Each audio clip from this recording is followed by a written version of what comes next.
he now treads, and he feels naught for anyone, nor anything, save for one other. And even that is a rare trait for a Nosferatu. You freeze. Neither the Door of Destiny nor Neptune mention this count as being undead. The boatman accepts your payment and motions for you to climb into the boat. The shrouded ghoul paddles across the toxic lake to the shore on the other side.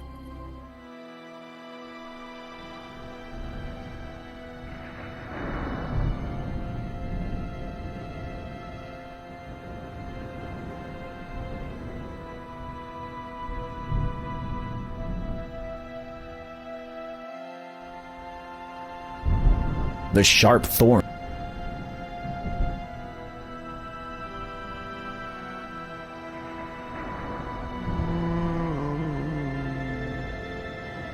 when you speak to the ghosts, the ghosts waver.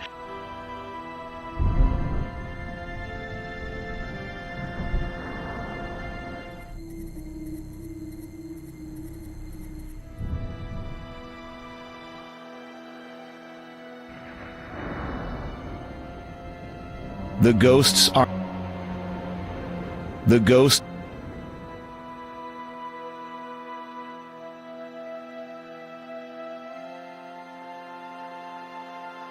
The ghosts...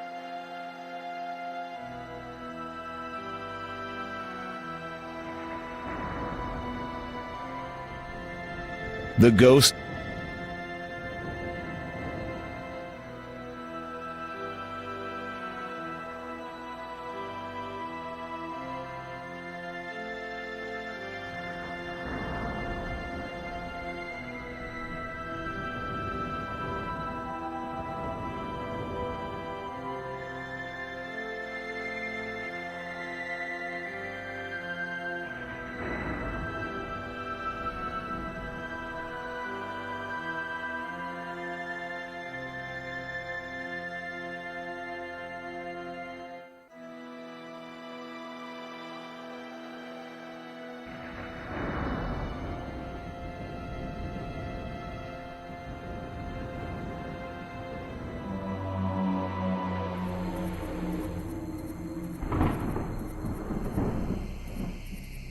Lord Herbert and Lady Lillian, 1646 to 1668, loving parents of Anastasia, beloved son and daughter-in-law of Count Caldor and Countess Lavidia.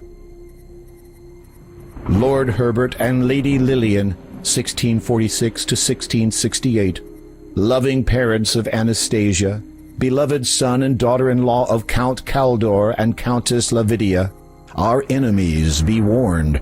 Their untimely deaths shall be avenged.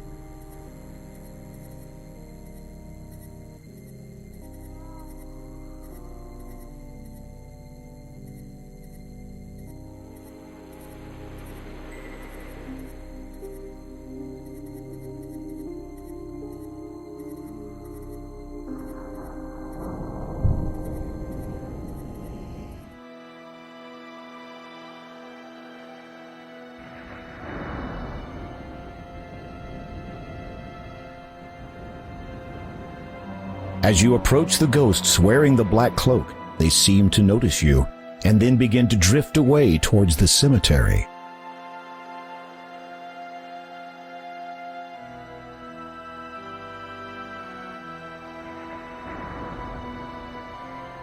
Having an idea, you push the heavy. The moment you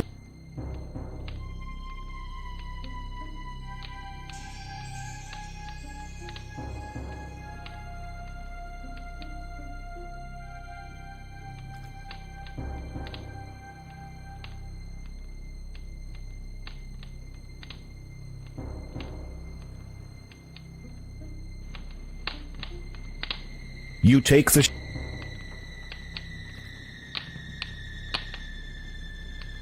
you hold your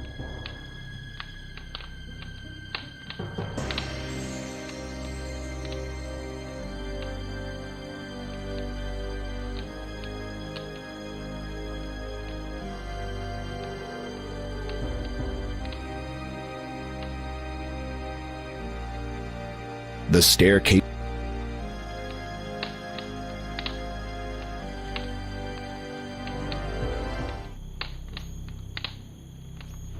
The thick black cloak that you are wearing hampers your efforts to lift the coffin lid. Try removing the cloak first. You are pleased.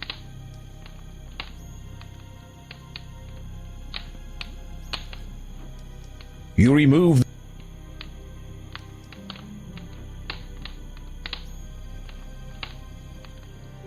Nervously, you lift the heavy lid of the elegant coffin. You peek into its red satin interior. The coffin is unoccupied, and you feel relief wash over you.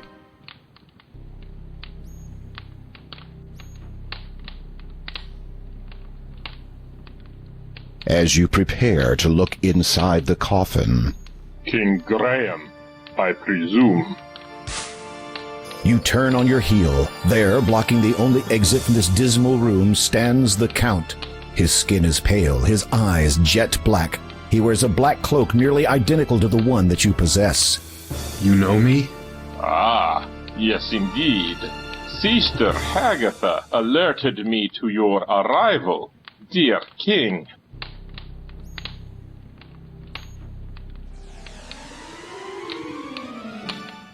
In an instant, you are flat against the wall. The Count has you pinned so well you can't move a muscle, much less put up a defense. You can feel the Count's iron-cold hand on your throat. You have barely seconds before the inevitable happens. With difficulty, you manage to loosen the ruby ring from your attire and drop it to the floor. The Count's eyes dart to it quickly, then flash angrily back to you. Where did you get that? The elderly woman who lives in a house to the south of here, near the beach. She gave it to me for helping her. The Count regards you for a moment. His dark eyes bore unendingly into yours, and you feel as if your very soul is bare. What do you know of her? She is not well. I know. Do you think I am not aware of that? You are sweating profusely. Hopefully, this vampire doesn't find the odor appetizing. Night is the most dangerous of times for my mortal family. I have kept constant vigil over my wife for many years, so that from the darkness, no harm would come to her. When her time comes, we will be together forever. I think tonight will be the night. I have seen her this very eve. I did what I could to help her, but I do not think it was enough.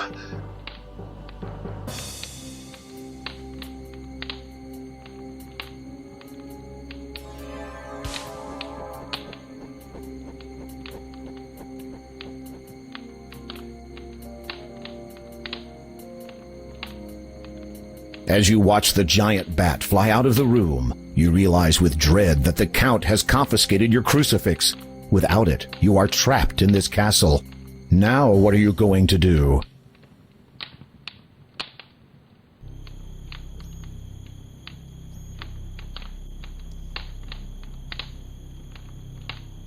You peer.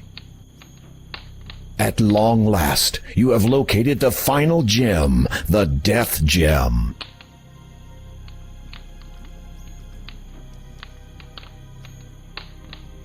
You breathe deeply, reach out, and take the stone in your hands. It is ice cold to the touch, but you don't care. This is the last thing you need to unlock the door of destiny. Now all you have to do is get out of here.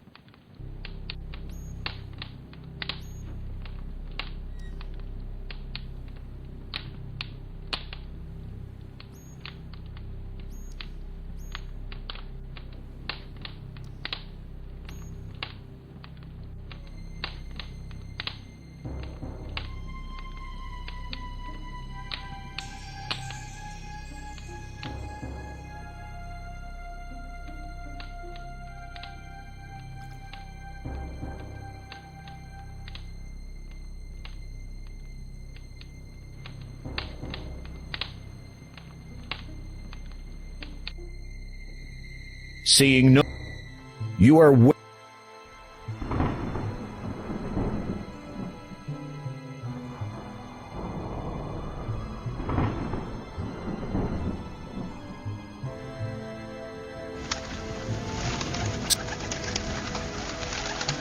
You...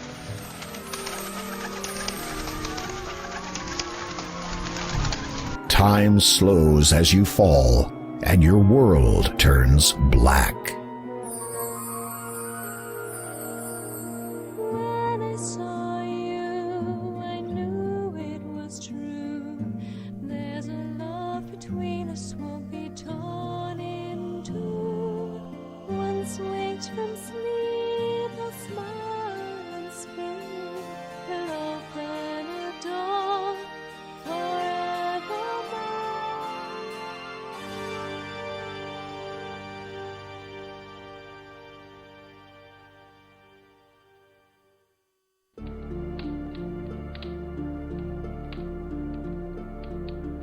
Our guest has awoken, my love. Ah, good evening, dear king. I do not believe we have been properly introduced. I am Count Caldor, former lord of the realm of Colima. May I present my wife, Countess Lavidia? A pleasure to see you again. In gratitude to you for alerting me to my wife's grave condition, I took the liberty of preparing you a dish. I thought you might be hungry after your harrowing adventure at my window. You will forgive us if we do not join you.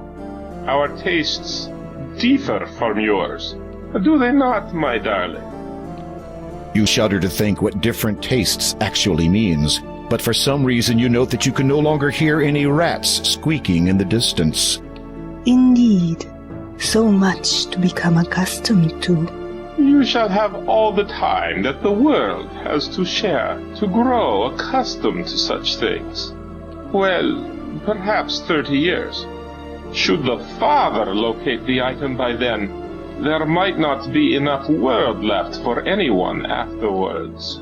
As this father, to do why you frequently went abroad, always with that cloak of yours? Most certainly. But I think that my affiliation with him and his association has come to a close. My obligations to them took me away from my beloved too often. I do not wish to repeat that mistake. You are forgiven, my love. Their attention, which seemed to have wavered momentarily, now redirects back to you. Well, well, well. What to do with this one? What were you going to do with him? Kill him. I had quite clear instructions from Hagatha, who had apparently received them from the father himself. But if you are not, as you say, affiliated with his association anymore, They both share a knowing smile. tell us, King Graham, why are you here in Colima? You take a deep breath, trying to ignore the fact that you are the only one capable of doing so, and relate your story of the vision in the magic mirror and your quest to find the 3 gems of nature. The Count and Countess exchange cryptic smiles. Romancing the stones. Indeed. Obviously, that was a private joke, as you did not understand it. So you search for the one with which you would share the rest of your life. On that I cannot fault you, nor on your intentions here. Therefore, I can forgive the trespassing. However, there is the matter of the dark gem you wish to remove from my castle.